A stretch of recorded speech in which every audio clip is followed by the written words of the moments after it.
Hello and oops.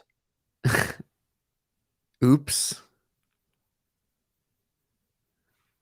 Oh dear. We got a little bit of an oopsie cuz last week we said that we were going to be in person this week cuz I was going to be in California. Uh Wait, this hang on. are you sure you're not here? Are you What the Hang on hell? a second. What's going on? I don't see you. I do Hello? see you. You're Hello? not you're not where you're supposed to be. You're supposed to be like right there. No. You're supposed to be like right here. Or maybe like here. No. I'm certain of it. This is just a desk. No, but that doesn't make because that's in DC. This is in California. Well, I guess there's only one explanation for that, and that is that with the insane amount of wind and storms that's been going on in San Francisco, maybe you maybe United sent out notifications that Sunday flights that would have been tonight after the podcast that I was booked on, uh it's quite possible that those flights they sent out notice were subject to being canceled with a decent degree of probability, such that they then gave us the advice and free capability to change our flights to the earlier day. So I was gonna fly out tonight, but because of the weather and not wanting to get, stuck in the San Francisco airport overnight, I had to fly back early, which means that unfortunately we are not doing an in-person episode this week. Oops. That is very unfortunate. I feel like if you hadn't mentioned anything, maybe people wouldn't have even remembered that we said Probably. this. But you got That's to tell on yeah. yourself sometimes. Well, I figured that honesty is the key to making this work. We want people to trust us, and we can't do that if we're just banking on them having the memory of a fish. That is true. I it's better to be upfront and be honest. I'm a little surprised honestly because it's like not even that windy today. Like maybe there's like certain conditions that like make the airplanes scared, but like or maybe they just forecasted it wrong. I don't know, but it's like not that windy. It's really not that windy. No, I agree. I don't see what all the fuss is about. I think perhaps they were a bit preemptive. And of course, if an airline reaches out and says, "Hey, you might get stuck in an airport. Here's the chance to not get stuck in an airport." You're going to take that chance pretty much without question. And that's what I did. Because as much as I would have loved an in-person podcast, if I had to be like, hey, Noah, I know it's 1:45 in the morning, but can you please come and pick me up from the airport that you just dropped me off at 2 hours ago? Because my flight is delayed / canceled, and now I am in turmoil and chaos. That would not be ideal. Certainly not. And I think I would agree with Steve from Mac84 here in the chat saying the SFO isn't a fun airport to be stuck in. I barely enjoy just going through it to get on the plane. That's enough for me. No, that's fair enough. I don't think SFO is necessarily better or worse than some other airports I've been in. I don't have as much experience as you do with going through airports, but I don't think I want to be stuck in any airport for any longer than I have to be honest. Yeah, okay, there's one exception which is on international flights, if you're in like the first class lounge, those I would be okay being stuck in because they have like little rooms with beds and showers and like a restaurant and a full service bar and all that stuff. So I'd be okay getting delayed overnight in one of those, but I that would guess also require you to have access to one of those and be going on an international trip, which would probably get really messed up if your flight was delayed. yeah, I'd say that's probably the best case scenario, but even still, I would Yeah. rather that not happen than happen, I guess. I agree with you there. I'd rather not be stuck than be stuck. This is, I know, very shocking. This is not technology advice, but it's just general advice. If you can avoid being stuck, do so.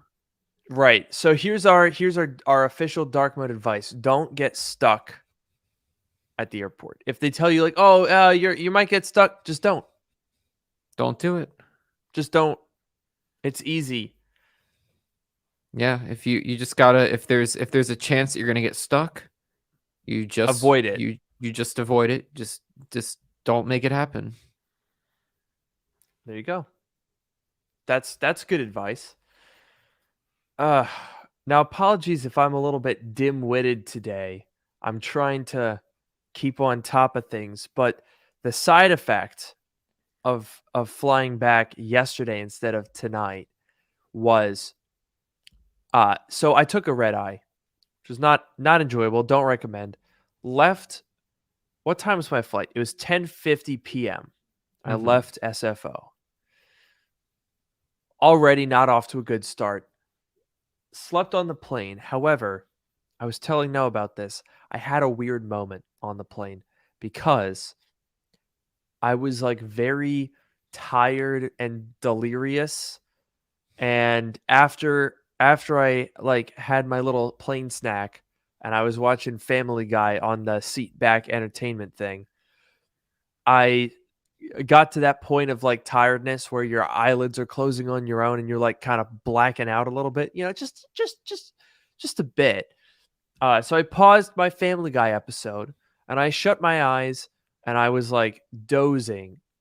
I remember I was like thinking and I was like, okay, it's fine. I'll go to sleep now for a little bit. But it felt like I shut my eyes for like 25, 30 minutes, except that I was awoken by them saying, we're now landing. Get ready. Plane going back down to the ground part. And I thought that it had been 30 minutes, but it had been 4 hours. Yeah. And that's not okay. That could be good, right? I slept through 4 hours on a plane. Amazing. Made my plane That's pretty journey good. short, right? That's Yeah. nice. However, I didn't it didn't like reset my brain. It wasn't like, "Oh, it's a new day now." It was like it's been 30 minutes. So, it just kind of feels like it's still Saturday, but it's just really, really long and I don't like it and I'm near death, I would say. Okay, well after this podcast episode, I think you could probably go to bed. I believe that's exactly what's going to happen. It's only 9 p.m. And if anything, with jet lag, it should feel like 5 p.m., 6 p.m. But Yeah. it doesn't because I'm a broken man. Oh man. Well, let's see if we can make it through this episode and then we'll get you some actual sleep. That's a great idea. Shall we begin? Let's do it. Welcome to Dark Mode, the podcast that brings you sage advice from two technology experts. And that's not just what we call ourselves, it's what our moms tell people when they try to explain the concept of CCRP. It's very difficult, but that's why we're here. I'm your host, Luke Miani. And I'm your host, Noah Rubin. On this show, we take questions from listeners, attempt to answer them to varying degrees of success, and maybe even have a laugh or two along the way. Ha ha. That's Good the one. laugh or two. We're done. That was 2 laughs. Well, So, you could debate it. yeah, I suppose it depends on if your definition is 2 individual laughs or 2 instances of laughter. Yeah, maybe we should take a note to be more clear about that. We really should, because I mean we put this all in full legally binding verbiage for a reason. And so it's our job to make sure that we're closing loopholes and and and keeping on top of things. Wait. Speaking of keeping on top of things, Ethan in the chat here says, "Remind me again, Luke, what CCRP means." How, guys? We have been over this, and fortunately, I have some visual graphic elements to help you remember, folks. Oh boy, it's back. This is if we're in a college course here, you really should know this one because it's going to be on the exam. Credibility, corroboration, repetition. Whoops, I hit it again. Proximity. All right? Credibility, corroboration, repetition, proximity. That is your tool set for life. Anything in life you can solve with CCRP. That's true. What happens if your car breaks down? How do you solve that? Well, you need to find out if your car breaks down, then you want to find out what the best mechanic to fix it would be. So Mhm. you would want to find out the credentials of the mechanic. You would want to find other people corroborating that this mechanic is sound, and you would want to see that repeatedly and in a short span of time. Boom. CCRP has saved your life. There you go. I found my mechanic and my car is now fixed. Thanks, Exactly. Luke. Thanks. Dark No, Mode. don't thank me. Thanks CCRP. Wow, that's a slogan right there. That's my slogan. Wow, amazing. Oh no, people don't like that we have a lower third graphic. Well, guess what? This is what we have to do in order to get the word out there. Oh, people are noticing that my lemonade insurance advertisements are, quote, flooding YouTube.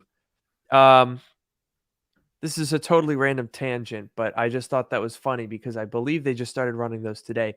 And I can actually tell you that they are not, in fact, flooding YouTube, because they have been used a total of 2,395 times. So if you've seen one, you're one of the lucky few. That's 2,000. You're saying 2,000 people have been shown an ad with you in it. Right. Well, at least that's what I presume. The way that this all works is sometimes, as a part of a brand deal, the company can pay extra to be able to use your branded segment as mid rolls for other videos. So you might be watching a video on someone else's channel, and your like skippable ad is this guy, me. Luke Miani jump scare. Yeah, exactly. You thought you could get away from me? You thought, oh, Luke Miani was surely Luke Miani's gonna stay on his own channel. No, I'm everywhere. I'm in your walls. Oh, geez. See, this is why I have YouTube Premium. So it's like protection from you. Keeps you out of other people's videos, you know? Absolutely. It keeps me in my box. I mean, that YouTube Premium is a Luke Miani exorcist. Yeah, there you go. That's if you ever needed a reason to get YouTube Premium, there it is right there. Absolutely. In fact, I wonder if I can go and generate a Luke Miani ad on a Luke Miani video by clicking on it. Oh, all right. Logged in. The first one was StreamYard, which we're currently using. Nice. Relevant. Oh, and the second one just didn't load, so I don't know what that would have been. That's kind of, I mean, gosh, they really do learn you pretty quick, don't they? I'm not even signed in, and they already know this guy wants StreamYard. Yep. All right, let's get back on track here. I apologize for deviating here. My mind is awash. It's been a 24-hour day. Who knows what's going on? It's understandable. Thank you for bearing with me. So we should address the title of the video, I think. What the heck? Are we getting a WWDC announcement or not? I sure hope so, for multiple reasons. Many very valid reasons. More even than you might think. Exactly. But what I hope more than anything is that WWDC is on June 5th for no particular reason. I also hope so. I feel like that's like an all-time like classic dub date, you know? It's Yeah, like I agree. if there's ever going to be a date to have it, it's got to be that. June 5th is like, someone asks you, what are you doing on June 5th? And in the back of your mind, you're thinking, dub. Exactly. They should make that like a national holiday. Should call it like Dub Day. Ooh, that's good. Triple D. That's got like a good ring Yeah. to it. I like that. We should use that. Yeah, they could shorten it to D-Day. Even better. That's an unused acronym / nickname. They could just call it June 5th is D-Day, everyone. Yeah, exactly. And everyone will know it means Dub, as in WWDC, as in the Right. Worldwide Developer Conference from Apple. Exactly. Everyone will and know the that. day that contains it. Exactly. Everyone knows that. It's great. So I want to find here a list of all WWDCs. When are they always held? Because unlike some of their other events, which we talked about last week, WWDC has been a very regular thing for a pretty long time, I would say. If you go all the way back to 1989, they actually used to be in May. Did you know that? I did not. Was this actually called like WWDC, or was this like Macworld back in the day? No. Well, so Macworld was held in January. Okay. And that was technically, I believe, that was not actually an Apple thing. Macworld was technically like a third-party thing that was for like lots of developers and like third-party OEMs and like a bunch of stuff. But then Apple would see. always have a keynote at Macworld. It was like I see. officially endorsed, but I don't think technically first party, essentially. But WWDC has been around since what year? Guess. Did you just say it? I said a year, but not the first year. What year did you say? 1989? Well, I'm not going to tell you. See, I have zero memory. It's all in one ear There you out go. the other. As I don't know. it should be. Didn't you say like, I think you said like 89, right? I And don't you're saying know. that may or may not be the first year. So was it in the 80s? Who's to say? I don't Mid-80s? know. When do you think it was? Ethan here in the chat says 84. I feel like that's not a bad guess. I'll go with that. All right. Well, you guys are close. You and Ethan were 1 year off. 1983 was the first WWDC, which actually means this year will be the 40th anniversary of Dub. That is much older than I thought. Same. I didn't know this until just now when I pulled up the Wikipedia article. But if we go all the way back through for whatever reason, they don't have dates for 1983 through 1988. But 1989, they do. And that's May 8th. Okay. And in fact, it was held in May all the way until 2003. And that's when they switched to June. Interesting.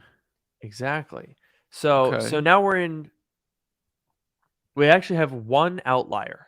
Since 2003, 20 years, there has only been one Dub that was not held in June, and that was in 2006, where it was inexplicably in August. Huh. Yeah, don't know why. That was also the year of the Intel transition, though, so maybe there was like a little bit of a delay or something, and they had to bump it a month. That could be it. That makes sense.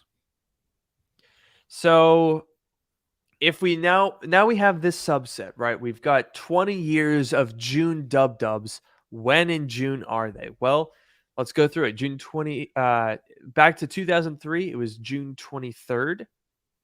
2004, it was June 28th. But then we get into a pattern. 2005, June 6th. 2007, June 11th. 2008, June 9. 2009, June 8.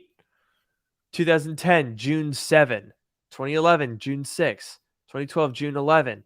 2013, June 10. 2014, June 2. 2015, June 8. And then June 13, June 5, June 4, June 3.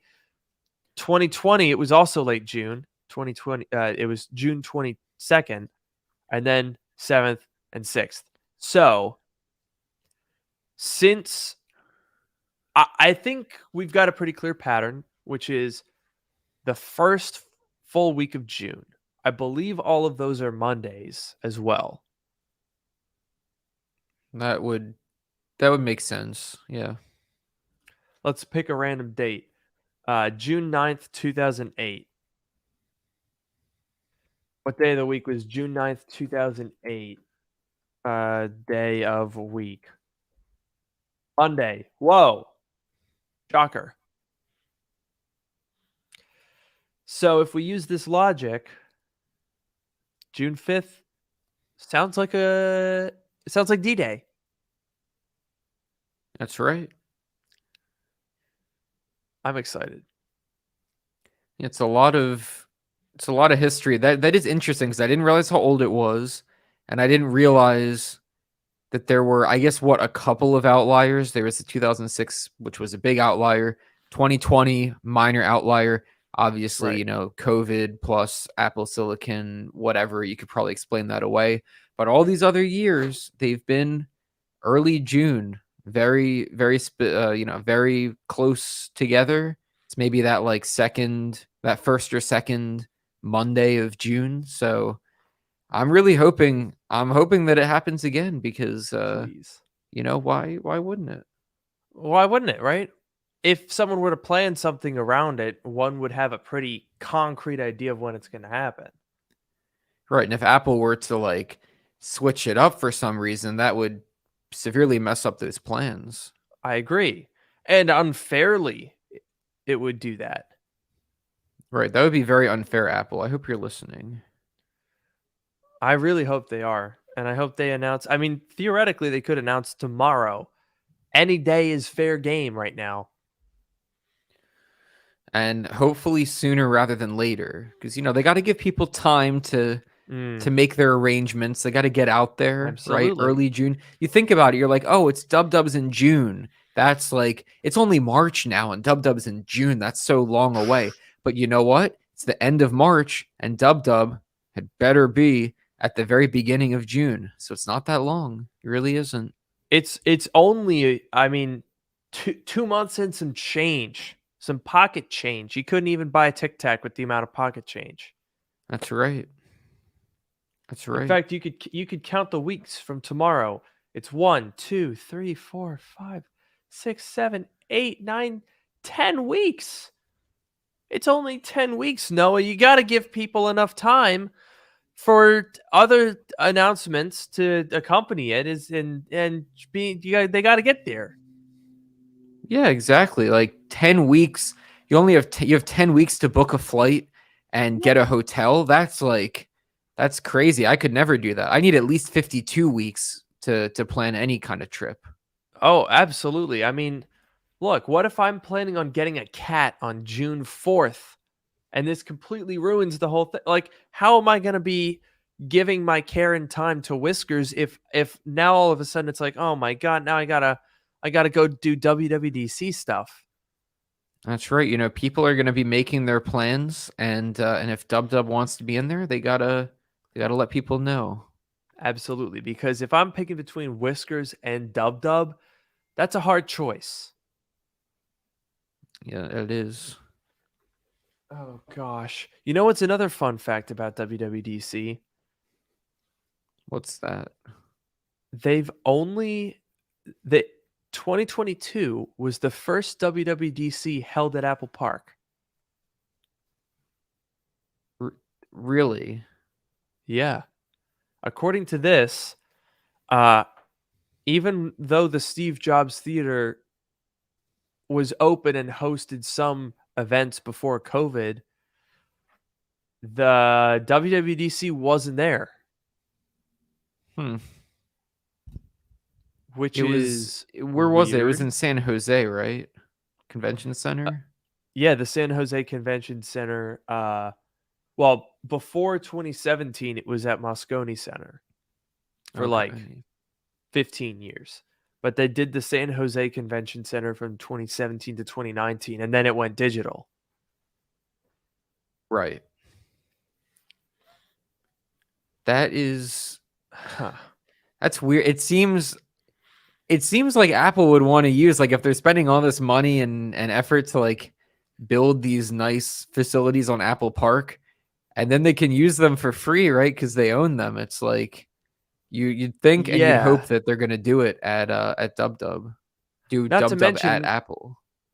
exactly. And not to mention that, like, if you're, let's say, announcing a super top secret VR mixed reality headset, just as a random off the top of my head example, if you did want to host an event revealing that and you had to do all of your rehearsals and setup and all this stuff at a third party location, one would imagine that that would make it harder to do that versus just putting it in your own campus, in your own theater that no one can get to until you send them in there. That's very true. I definitely think that we could see and interesting discussion going on in the chat a little bit. So I definitely think that and hope that we'll see it at Apple Park. I think that would be very cool. But then there's also Yeah. the discussion about like live event versus Right. pre-recorded event. So what do you think about that? So E-Uploads here said, I think it'll be like last year, to be honest, pre-recorded with developers watching at Apple Park. I think that's probably the safe bet. And it kind of brings up the question, you know, when, if ever, does Apple return to normal live in-person events? Is that ever going to come back, or are they just like, we can just pre-record them? They're better quality, more engaging. We can change stuff last minute. Like, do they just keep doing this ad infinitum, or do they go back?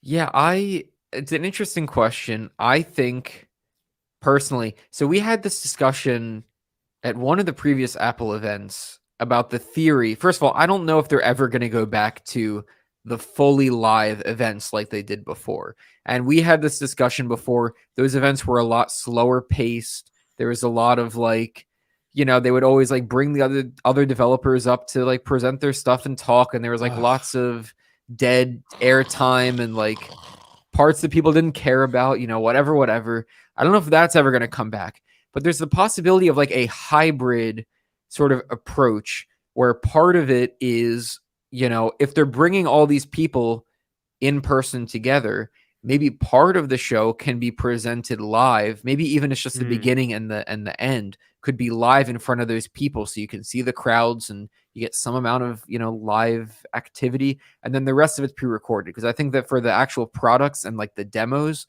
the pre-recorded stuff is just easier for them, for Apple, and for us it's more fast-paced, more engaging, more straightforward. Yeah, it's tough. I mean, I guess another thing we have to consider is that the audience for DubDub is typically there for several days, and the actual announcement is like the kickoff of the event, and the actual developers that go there for the conference, hence the name, are there in person for workshops, hands-on. And like if they do announce the M3 chip or the VR headset, they'd be able to get first party tutorials and training and knowledge and seminars from Apple on how to make apps and make stuff work for it. So all of that could still be done as they did last year with a pre-recorded event. So personally, I'm leaning towards I think I agree. I think I agree with e-uploads. I think it's going to be the same as last year, which I honestly prefer because to your point, Noah, those in-person events could get pretty dry. I don't really need Tim Cook to come out and tell me about the latest retail store in the city I don't live in. All right. I don't care that much. Yeah. And I definitely think like it's just easier for Apple. They can do, they never have to worry about a demo going wrong. We've remembered some demos have gone wrong in the past. I'm remembering like the Face ID demo, right? Where wasn't it like Craig went to pick up the phone and it like made him type in his password or whatever. There's like, all those I little. don't remember that. You don't remember that? No, it was like wait, the when was iPhone that? 10. Wasn't it the iPhone 10? They were showing off Face ID, and I think it was Craig or it was someone who like went to pick up the iPhone and the Face ID. You know when you try Face ID for a few times and it fails and it makes you type in the password, it like did that, and then he like made a little joke about it, and people were theorizing like why that happened. Like whoever set it up accidentally triggered it. You don't remember this? Oh my God, you're right. Hang on. So I don't remember this at all, but Really? September 13th, 2017, Mac Rumors wrote an article on this. During an iPhone 10 demo conducted by Craig Federighi, you're right, Face ID appeared to fail to recognize his face, leading to doubts about the feature's reliability and accuracy. Some people, I guess their official answer was that other people on stage had been handling the phone. So it's like, when you like mess up Face ID a couple of times, it makes you put in the password. I guess people think it was that.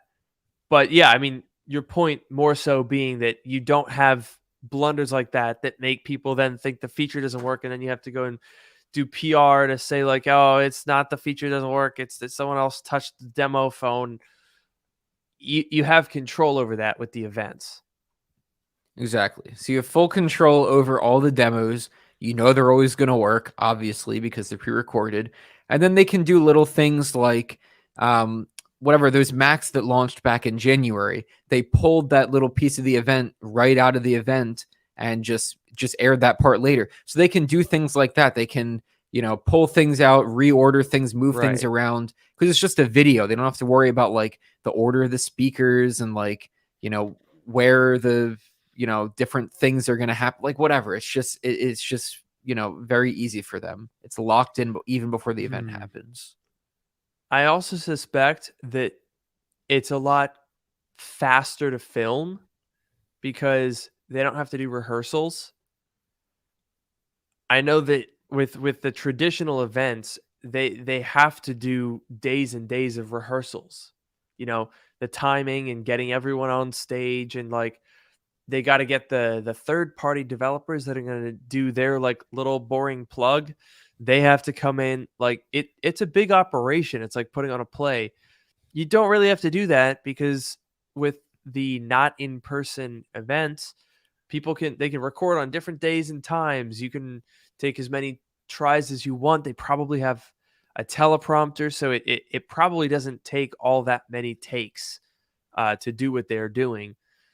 Granted, it is almost certainly a lot more work for their like CGI team because there's a lot more graphics in these events.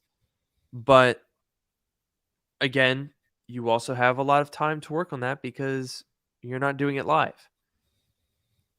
Exactly. It just it goes down to, e-uploads is saying in the chat, Apple likes control and they get the most control with pre-recorded events. It's absolutely true. They get full control. over exactly what's going to happen, because at the end of the day, they're just hitting play on a video that they already set up. It just makes a lot of sense. And it's better. It's better for, like, we've already discussed this, but I think that Yeah. those events are It's so better. much better. They're fast paced. They're more engaging, and I don't think Apple will ever. I would like to see. I think it would be really cool if at the very beginning and the very end, it was Tim Cook on stage in front of all the people, and he did the live, like, good morning, and then everyone's clapping. They get the drone shot, they show all the developers, and then they're like, here's what we're going to show you today, and then it plays through the entire video. I feel like that would be a cool way to get a little bit of the live flair in there. I don't think they're actually going to do that, but anything beyond that, I don't think is really necessary. I think the pre-recorded is just good. It's kind of ironic because Steve Jobs Theater is kind of pointless now. I mean, I guess theoretically, every year their like top tier media and developers go into Steve Jobs Theater to like watch. Like that's what they did last year, I think. At least some of the developers went in Steve Jobs Theater and watched it in there. Others were watching it outside or like in the cafeteria or like in some weird little corner. Like they had a bunch of different areas, but it is kind of funny because they spent ridiculous amounts of money. I mean, the whole like top part of the Steve Jobs Theater is glass that is actually structural, and it supports the roof. And they had to run all the wires as like fiber optic things through the seams in the glass for the like the lights in the ceiling. And like the theater itself, they probably spent well north of $100 million on it, and they only used it for like 2 years. They never used it for dub, and then now it's just kind of pointless. Yeah, Rip. I mean, maybe they get some other use out of it. I don't know if they have like other events that they hold in there or whatever, but like you'd think that the biggest event, arguably the biggest event, you could argue with the iPhone event or like the Max or whatever, but like dub is kind of like the event, I feel like. And I don't know, for that to not use the Steve Jobs Theater, or at least not use it like as an actual like presentation theater, it is kind of funny. I mean, I guess they have used the theater in the pre-recorded stuff, like the iPad Pro M1 chip. I think they had like a whole segment that they did on the stage. Right. I think for the iPhone 12 they did as well. Like they've used it for bits and pieces, but certainly not to the degree that it was built for, which was literally just built for like, this is where we're going to do the keynotes. Media's going to sit here. We're going to announce stuff. And this is purpose built for that. And now they're just like, oh, well, I guess we just threw that money away. Oops. Yeah, maybe. It is kind of funny, but we're getting better events. So I would say it's a win for us. This event might be one of the best if reports are to be believed.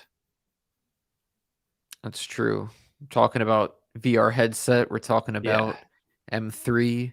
We're talking about new updates, software updates. Most exciting part. Apparently, no, I'm most excited for watchOS 9, 10, whatever number 10. we're on. 10. I think Wait, 10. How are we on watchOS 10 if the Apple Watch came out in 2015? No, I think we're on 9 right now. So 10 would be the next one. Wait, but that's still, I feel like the math doesn't track. It launched in April 2015. That would have been watchOS 1. Right. That lasted until 2016. Then watchOS 2 until 2017. 3 until 2018. 4 until 2019. Wait, I'm confused. Either way, it hasn't been 10 years. How would we... Isn't it on... Hang on. Are we dumb? It is 9. I'm almost positive it's watchOS 9. watchOS. I'm going on apple.com. Yeah, we are on 9. You're right. How do we do... So people are saying watchOS 2 came out in 2015, so maybe there was like a shorter gap They skipped in a the year. updates. Some people are like they called a watch a Series 0. If anything, that would go the other way. Yeah, that was about the hardware, that the original Apple Watch was Yeah, called the Series 0. This is about the software, but maybe there were two updates in the same year or something. I don't know. that's weird. Wait, why did they do that? I don't know. This is some Apple Watch history. I'm going on the Wikipedia page. WatchOS. Oh, everyone's wrong. They're wrong. They're all wrong. They're wrong. Yeah, get owned. Look at this. Everyone's like, WatchOS 2 came out in 2015. 2015. Oh, WatchOS 2 WatchOS 2 was 2015. No, it wasn't. According to Wikipedia here, WatchOS 1 came out May 19th, 2015. WatchOS 2 July 18th, 2016. WatchOS 3 July 2017. 4 2018. 5 2020. Wait, what are you looking at? Oh, I see. You're looking at Wait. No, that's the most recent version. That's like version 5.3.9, not 5.0.0. Wait, why would they If you make a chart like this? look at the very top of this article. So it says version 1 was April 24th and version 2 was actually September of 2015. I was wrong. Yeah, I mean this chart on Wikipedia is confusing, but it seems like there were actually two versions in 2015. That is a really confusing. Oh gosh. Okay, wait. So WatchOS 1. I still don't get how this happened here. Because WatchOS 4 came out in 2017. Right. WatchOS 5 came out in 2018. WatchOS 6 came out in 2019. 7 came out in 2020. I mean, I guess that makes sense. If you double up. Yeah, they had doubles of the 2015 release. You're right. Gosh, I just had a brain fart there. Anyway, that's what I'm most excited for. Just kidding. Psych. It's the headset. And for some reason, lately we're getting like all of this, like people are like dumping water on the fire. Everyone is trying to like say that what was the big one today? The big one today was that some Apple employees are seriously concerned about mixed reality headset as announcement draws closer. I heard about that one. Supposedly, according to the New York Times, initial enthusiasm has become skepticism within Apple. According to 8 current and former employees, apparently there's a lot of concern about the new product. It's Gosh, I don't know. Apparently, it has not been driven by the same clarity as Apple's other projects. That to me does sound like a bad sign. Some Apple employees have defected from the project due to doubts about its potential.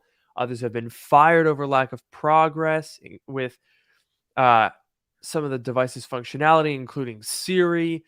Oh God, is this thing going to be very dependent on Siri? Because if that's the case, then prepare to bury it alive because Siri is dumb.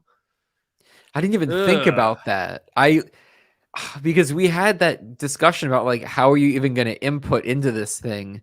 But what if it's like Siri? That's not good. I'm having a panic attack. No, what if this thing is reliant on Siri to do a lot of things? Siri's so dumb. It really I feel like this could be a whole discussion right here with all of the crazy stuff going on with AI these days. Like Siri's just been asleep at the wheel. Siri's been sleeping on the red-eye flight for these past couple years at least. Absolutely. Somebody needs to wake Siri up and be like, "Hey, what are you doing?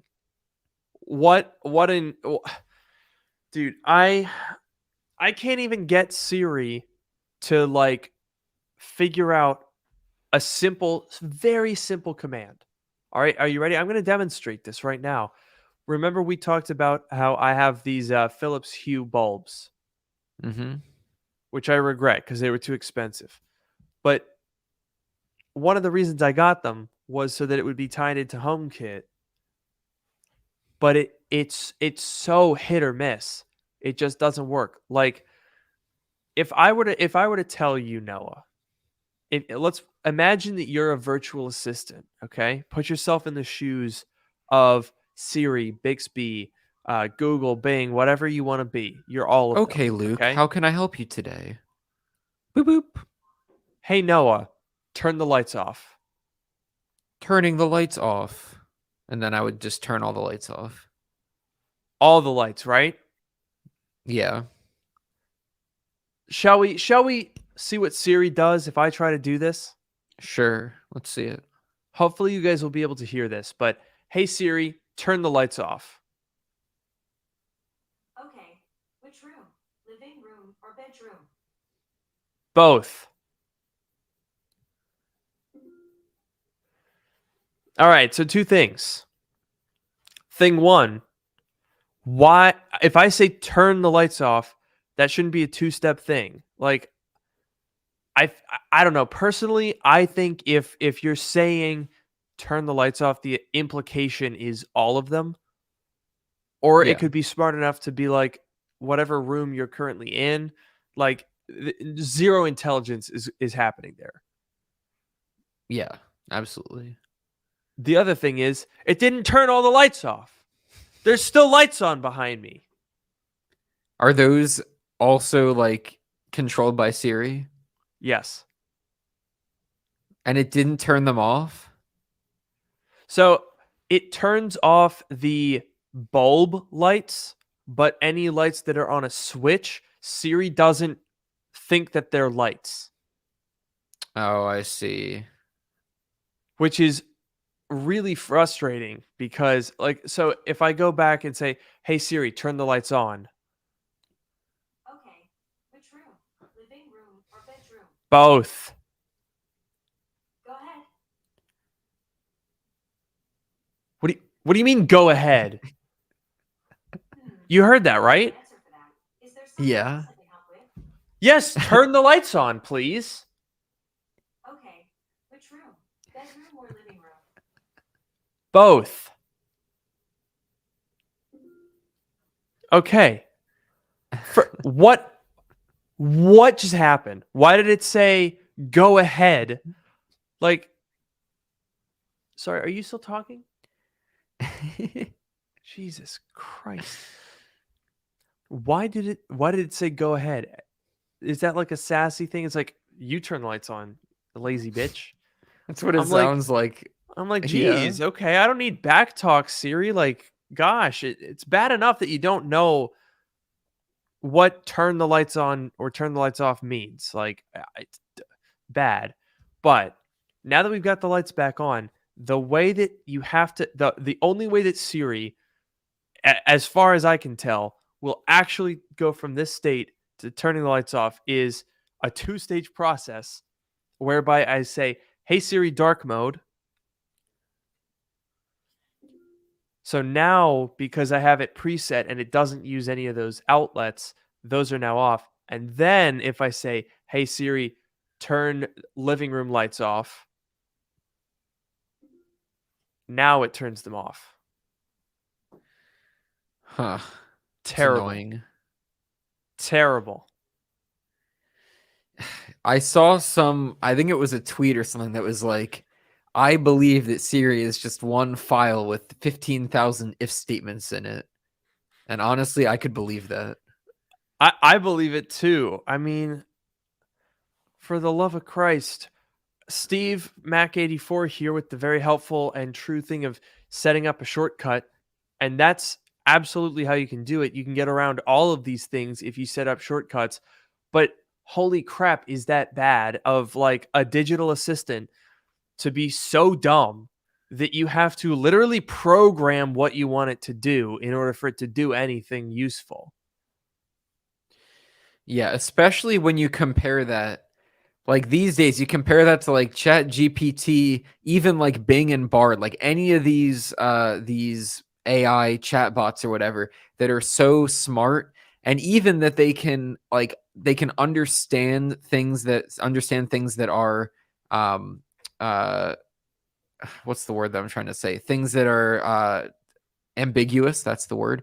Or Right. they can have context and memory. So like when you told Siri to turn the lights off and she said, you know, go on or whatever, like she was confused, and then you asked again and you had to specify both rooms a second time. That's like a very basic thing that you know, one of these chatbots or whatever would remember that you asked for it the first You're time. right. Maybe they get confused, but they would remember what you were asking for. And then you could say, you know, try again, for example. And it would remember, oh, I should try that thing that I just did. And it would understand that in a way that Siri never would.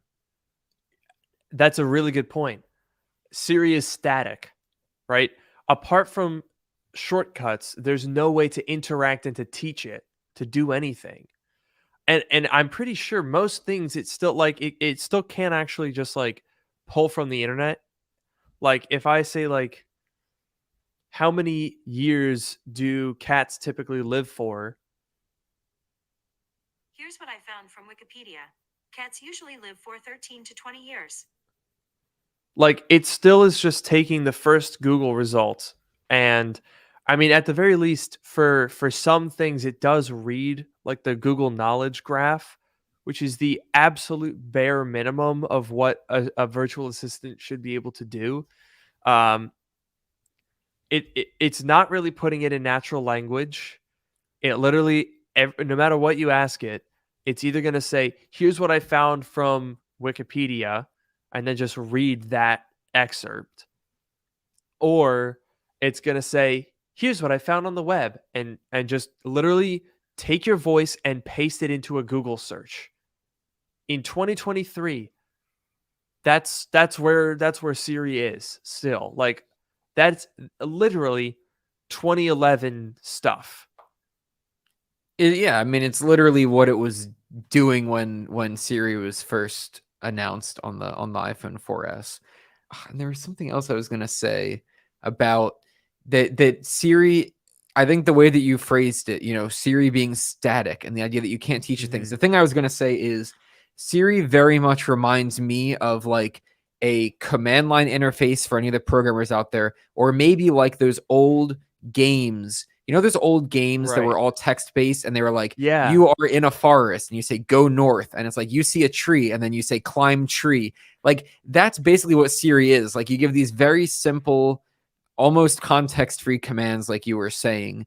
You know, it's very much like a process. Like Siri doesn't remember things. It doesn't really know you any more than it knows like the structured data that you have, like the information in your contact. Yeah. If you say, you know, call my mother, it, you know, it looks up in the contacts, you know, what context has an association of your contact of mother, because that's something you can do, and then it would know how to do that.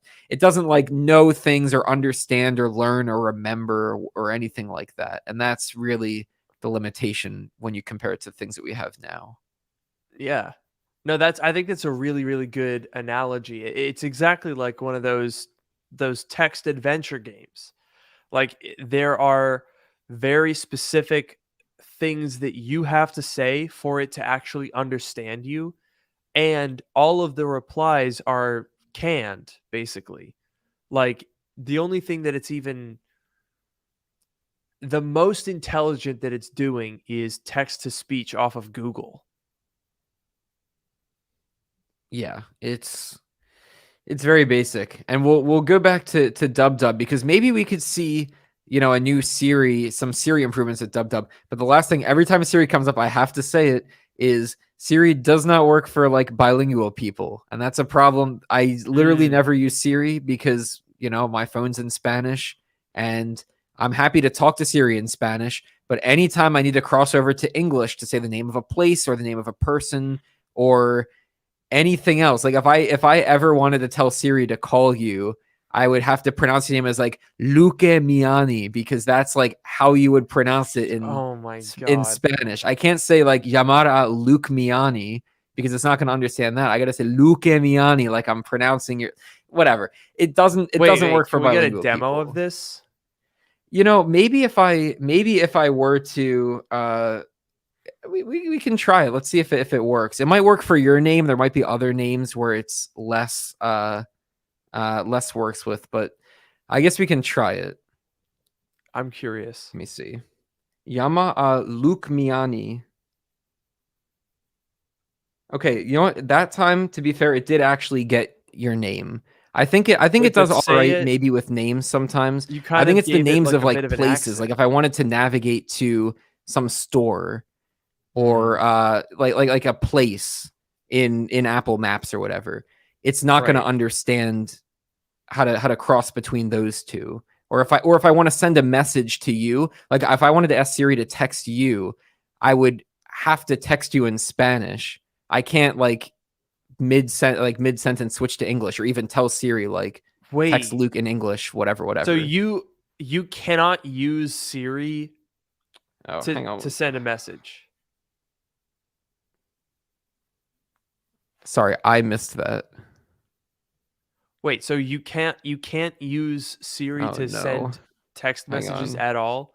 Uh-oh, I think Noah cannot hear. Okay, I'm back. These headphones got confused when I tried to use my phone to talk to Siri. Oh no. So wait, here's my question. Can you not use Siri at all to send text messages? I could use it to send. Okay, let's be fair. I haven't actually tried doing it. So should I try to? I'll try to Yeah. send a message to you in English, and let's see what happens. Yeah. Hopefully And give it a decently complex, like, give it something to really test it. Okay. Enviar un mensaje a Luke Miani diciendo, "Hello, how are you doing today?" Well, that's not very complex. Well, it said, "How are you?" That's what it got out of that. So it just I s- missed half of the sentence. Yeah, it got a general. Oh God. I guess it got the general idea, but like it clearly didn't dictate what I was saying. Well, try something with a little bit more like complex words and like a longer sentence. Okay. Like what time are we going to plan for the next episode of the podcast? Something like that. It's got a little bit more to it. Okay. Envió un mensaje de texto a Luke Miani diciendo, what time are we going to plan to do the next episode of the Drk Mode Podcast? Okay, that's good. It says, I don't see an app for that. You'll have to download one. Oh my God. That's terrible. I don't know. I don't know why I didn't recognize that at all, but it just doesn't work. And for someone asked, like, why would you tell Siri to send a text in Spanish and then send the text in English? The reason is because my phone is set in Spanish. I set it in Spanish. I set all my stuff in Spanish to practice, but all of my friends speak English.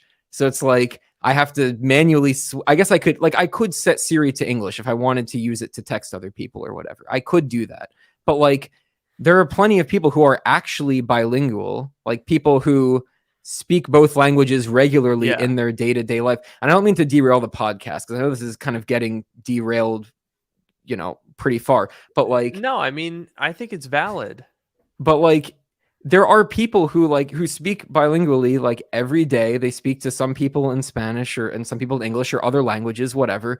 And like Siri cannot handle that. Meanwhile, I think the chatbots, like I've tried a little bit with ChatGPT or Bard or Bing or whatever, like you can talk to them in, if you talk to it in Spanish, it'll respond to you in Spanish. If you talk to it in English, it'll respond in English. Like they seem to have a much better job of handling these things. They do a much better job of And you of don't doing have these to things. you don't have to set it.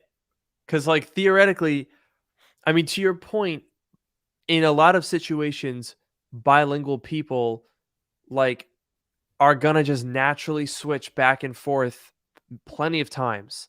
Like there are plenty of people that I went to school with were like Chinese or Japanese transfer students or abroad. What's the term?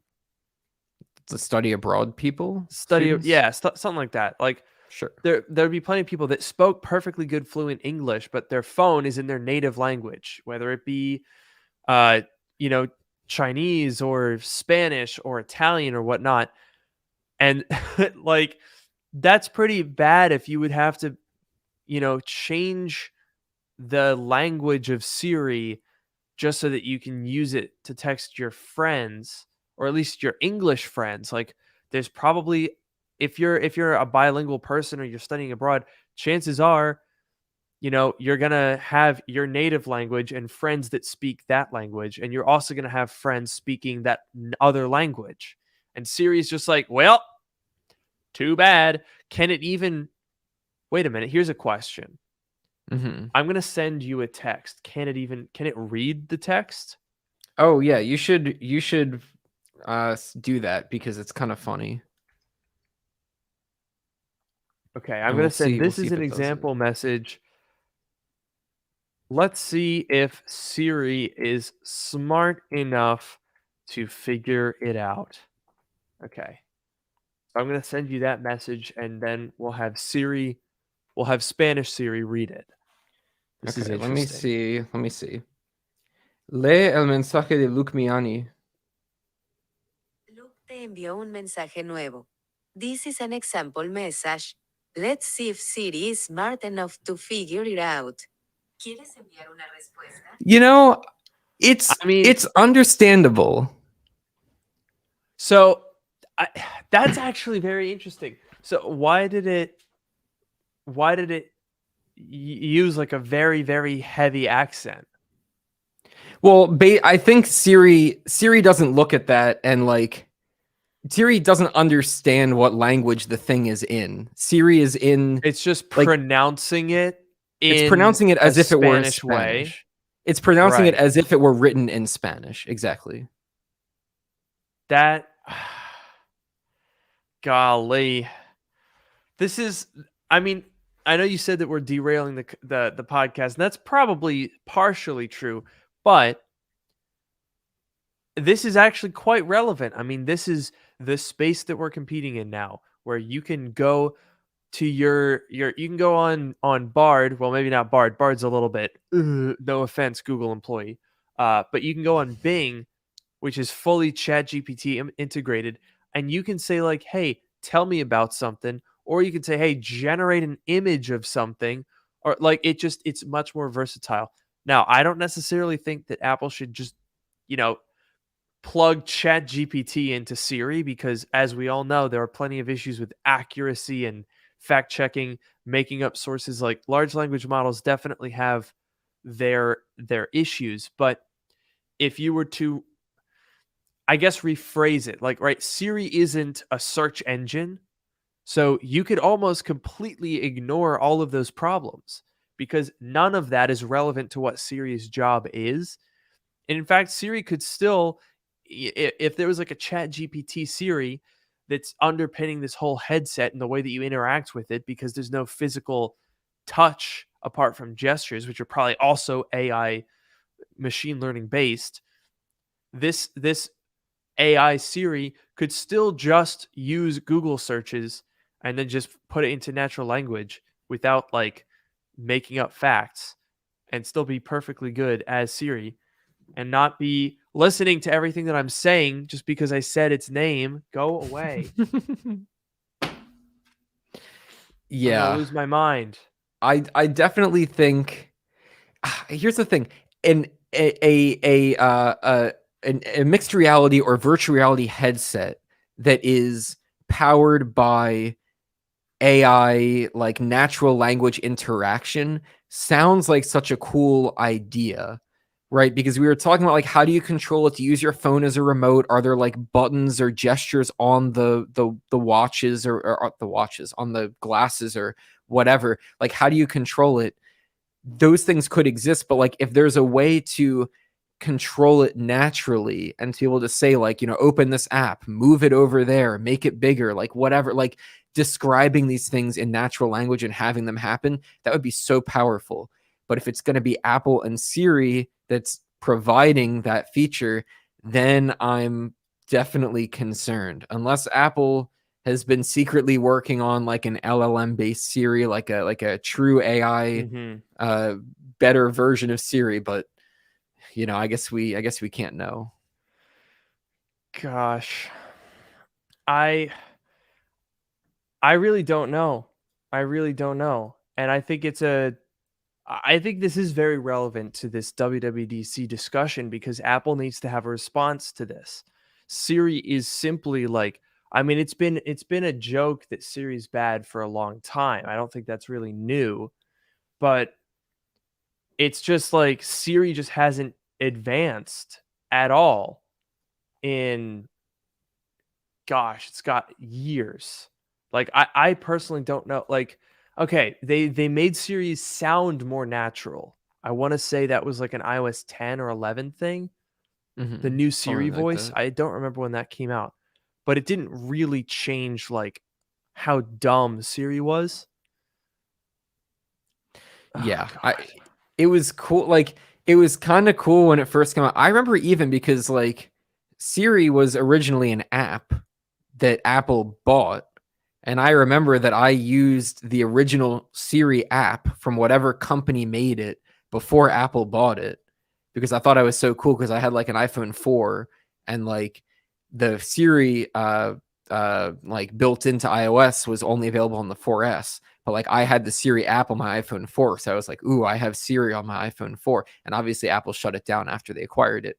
But like since then, yeah, the voice has gotten better. They've added some like more commands, maybe more integrations, maybe, but like I think to your point, you know, you said people have always joked about Siri being bad. Siri has always been bad, but recently this explosion of like AI and you know, large language models, ChatGPT, whatever, like this explosion has made it clear just how bad Siri is, or more, you know, accurately, just how good it could be, but isn't.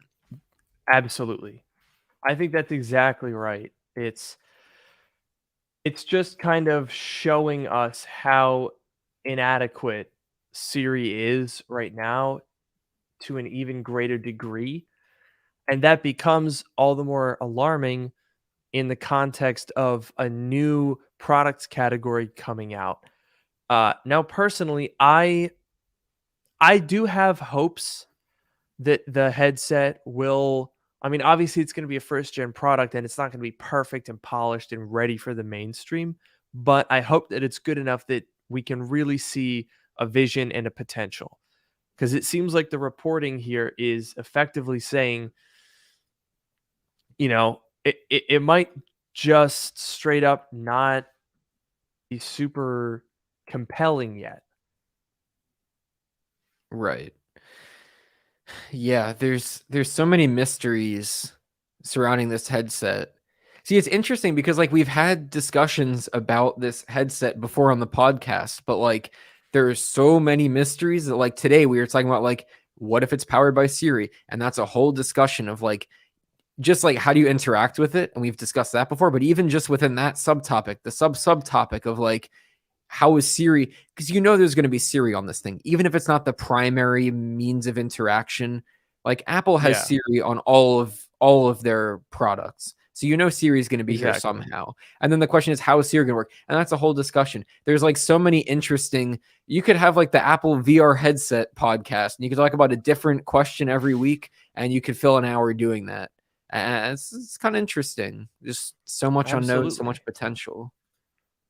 Gosh, I mean, everything gets more and more complicated. You know, it used to be like, hey, we like music. What if music was lots of songs instead of just 5? And then they were like, hey, what if phone plus music plus web? And I was like, hey, what if bigger phone / hybrid computer? Or, oh, what if computer thinner or faster? Like, this isn't this is so much more abstract. It's not a clear answer to an unclear question. I think it is a very arbitrary answer to a question that is maybe being asked by some people, but other people don't even know if they want this at all. Oh, gosh. I don't know. I think Apple's treading into some uncharted waters here, which I guess is the point. Innovation, they're going to have to take a stab in the dark. But I'm nervously excited to see what they have come up with. Me too. And I'm hoping that we see it at DubDub. And I'm hoping, to tie it all back together, that DubDub is announced very soon. Maybe even this week. Hopefully this week. And in fact, I think we have now filled an hour, to your previous point. That's right. A very full one, in fact. We've gone slightly over. And I mean, realistically, there's only one thing to do, which is announce the end of this episode of Drk Mode. Very good. Right. So I think we should just do that now. We're not going to make you guys, we're not going to force you guys to CCRP this. All right. We're just going to come right out and say it. This episode of Drk Mode is over. That's not a The leak. rumors It's are just true. the truth. The rumors It's are true. true. Absolutely. I need to go into sleep mode, or else I'm gonna die. Yes, we're gonna get you nice and tucked in now. So I'll tuck right into this outro. I have been your host, Luke Miani. And I've been your host, Noah Rubin. We'll see you next week, and have a great night. Take care.